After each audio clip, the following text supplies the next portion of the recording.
Wow. Flagged. We all forgot. I think everybody forgot. Literally everyone Hmm. just forgot, and he had no time. Yeah, it was a tough position, but that's not good news, James. That's going to hit his confidence, Wesley. So, like, he's losing on the board, but also on the clock, and you need your chances somewhere, especially as we're going to be heading to the 1+1 eventually. That is very bad news for Wesley. So now 4 points behind. Yeah, good points, David. And Hikaru is now up a 4 point lead, guys. Probably market has him with an 18% chance to win the SCC. And I think the chances he makes it to the live finals are actually a lot higher. Will we see him in the live finals? What do you guys think? Or does Wesley have a chance? It's incredible. Hmm. Yeah, those odds, the poly market odds, showing that Hikaru was the favorite beforehand, but he's making it look easy. He's stopped Wesley from really kind of getting ahead of steam. That win at the end of the 5+1 was so important for Wesley, but couldn't back it up. And okay, this is another chance maybe. Given a question mark, Hikaru's last move. Does the White Knight just centralize some pressure on the e-file? Feels like this has gone a bit wrong. Knight takes bishop doesn't necessarily improve black's chances because white gets so much central control.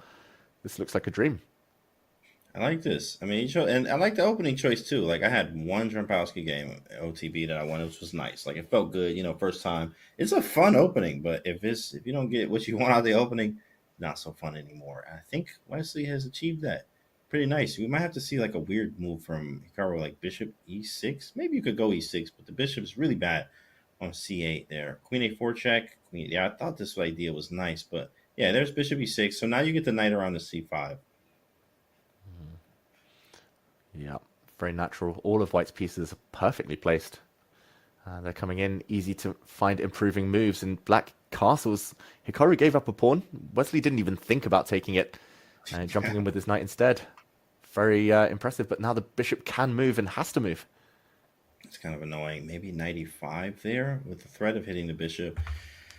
Bishop to f5. I could take on f6 though. Oh, there's some cool threats. There's like some exchange sacrifices, I guess, available. 95 played.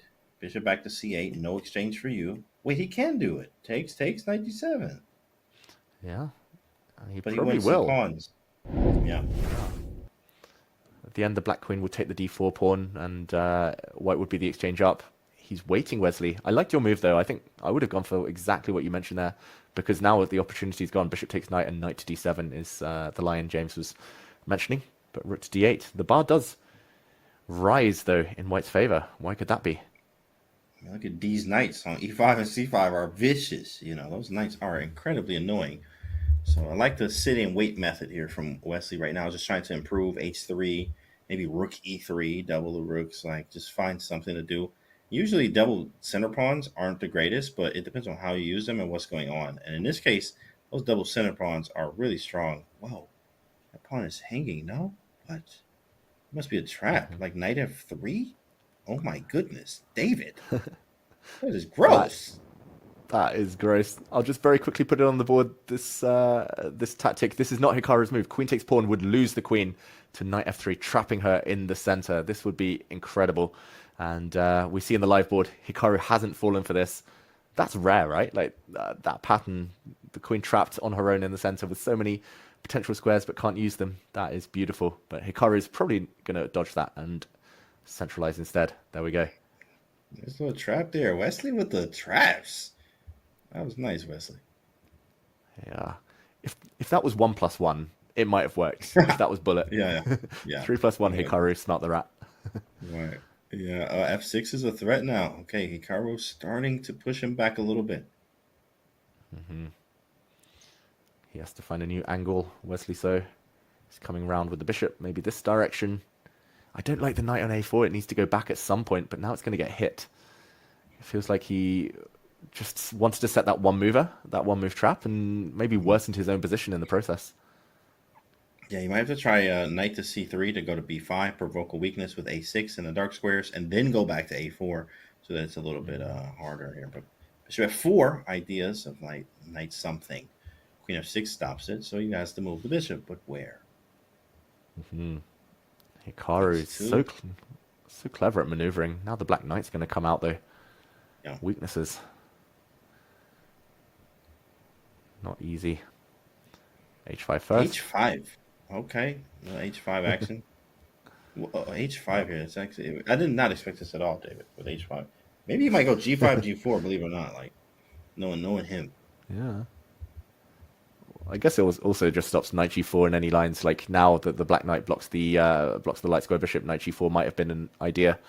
Not anymore. He's sneaking out though. Like b6 would kind of stick this knight on the edge of the board for a while.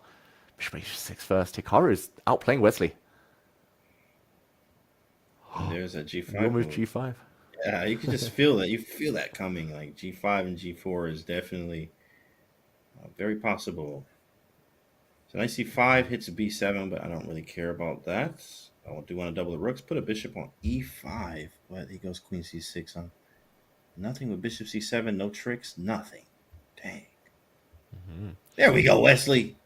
It's just it's fun to see. Oh, G4. Like, what did it do? I mean, really, like, not a lot, but G4. Yeah, it did drive the black knight away from protecting e7 here, but it does also hang g4. Does Wesley take this pawn? He does. That's so high risk. Now the white king's never ever going to be safe. The black knight also has f5. Wesley's going all in. It feels like he really wants the win here. And whoa, he's trapped his own rook. All the pieces getting trapped in this game. I think it was a great choice to go for this line, but at the same time, and it's just because of the timing situation. Anything can happen right now. Knight takes d7, or maybe rook takes. Yeah, rook takes.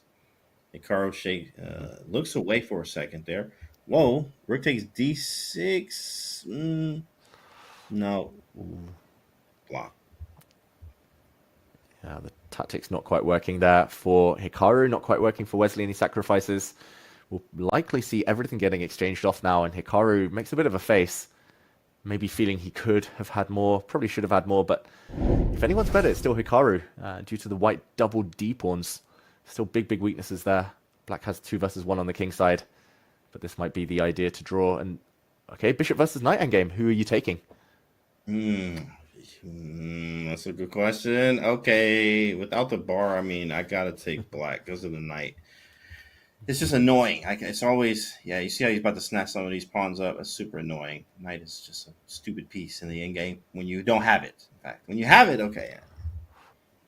Ooh, Sacrifice. Got it trapped though. Got it trapped. Would have taken the knight anyway, though. Push the pawn around. Wait, we gotta be careful not to lose this. It's turning around. This is so similar to the game that Wesley so lost and got knocked out of at the World Cup, where his opponent had an extra bishop, he had the pawns. Almost a mirror image, and therefore he knows how to get the job done. The bishop's going to wait. The white king's going to work its way past the black king, and here we go. The b4 pawn will survive. There's nothing you can do. And bishop back to f8, and wow, Hikaru mad about that one. Throws his hand up in the air. He's talking, come on, I had that. And